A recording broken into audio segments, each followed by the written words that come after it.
سے قیمتی خون اور مقدس خون وہ انبیاء کرام علیہم السلام کا ہے،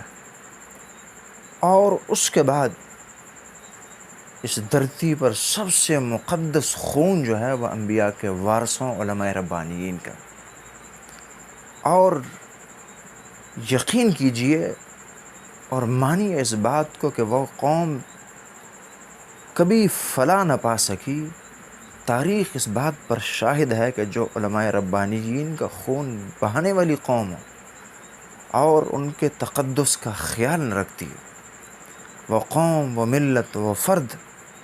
کبھی عروج نہیں پا سکا جو انبیاء اور انبیاء کے وارثوں سے دشمنی رکھتا ہو۔ اس لیے ضرورت اس بات کی ہے کہ ہم اپنے علماء ربانیین کا احترام، قدر